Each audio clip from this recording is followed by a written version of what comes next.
So when you see these prescriptions coming out of Washington and they say, well, we tried everything, we support peacekeepers, we've had peace talks, it's usually within the parameters of maintaining the current order. This has serious implications in terms of what people don't talk about, U.S. foreign policy.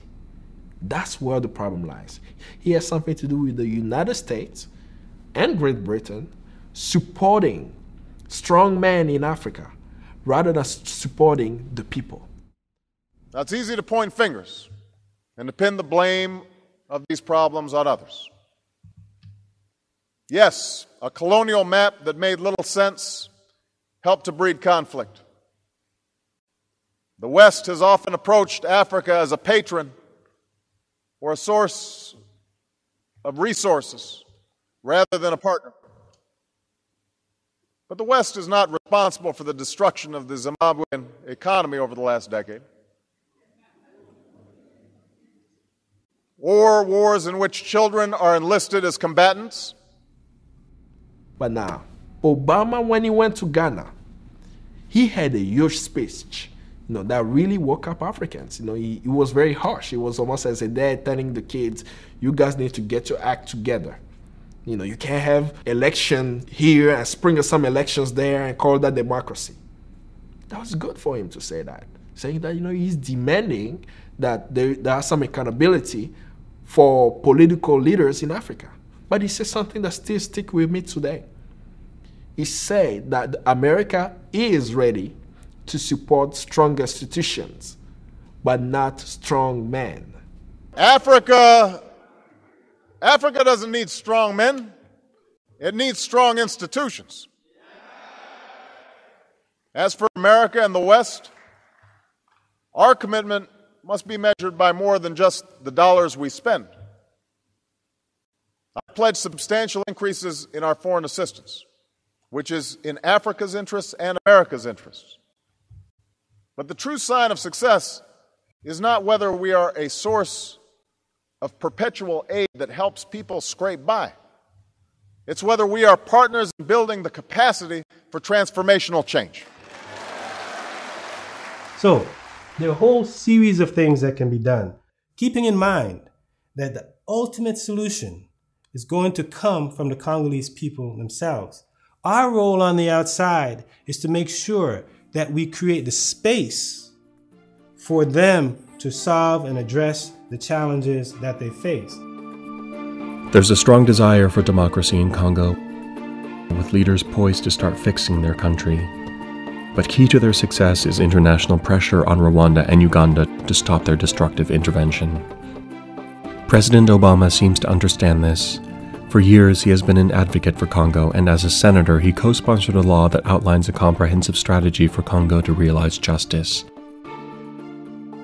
But key elements of this law have not been fully implemented.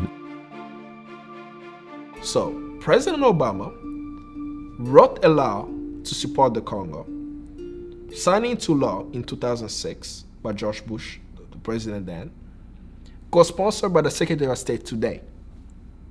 That law is the most comprehensive law you can think about when it comes to supporting the Congo.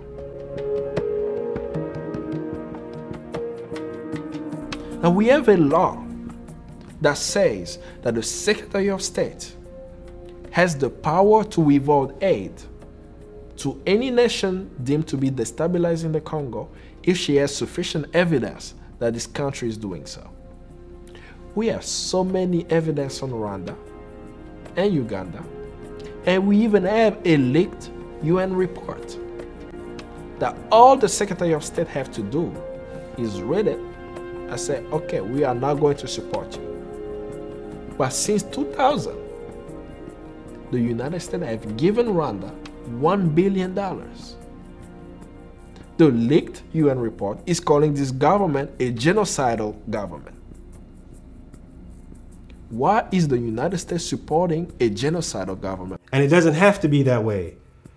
You do not have to slaughter millions of people to get access to the cobalt for your colored television, or access to the cobalt for your aerospace industry, or access to the copper for your automobile industry. All right, you dealing with the economy. You want the coltan. Man, Congolese people don't eat coltan. Congolese people can't eat gold. Talk to the Congolese people. We're going to let you get the resources, but for God's sake, stop killing the people. Stop letting Rwanda, Uganda, and Joseph Kabila kill with impunity. The situation in the Congo is not just a Congolese issue. It's not just an African issue, but it's a global issue. It's a worldwide issue. Congo is a part of the second largest rainforest in the world. It's vital to the fight against climate change. If you're concerned about climate change, you should be concerned about Congo. Half of those who have died as a result of the conflict are children under the age of 5. So if you're a child advocate, if you're concerned about children, you ought to be concerned about what's happening in the Congo. If you're concerned about women, if you have a mother, a sister, you ought to be concerned about what's happening in the Congo.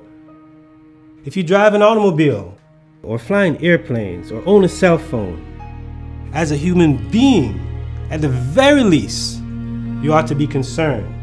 You ought to say something. You ought to want to find out why this is happening. You ought to be moved to want to bring an end to it.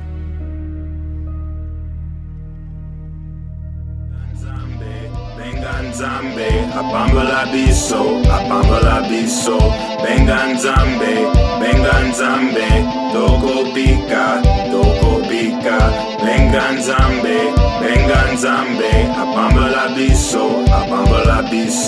benga nzambe, doko bika, benga nzambe.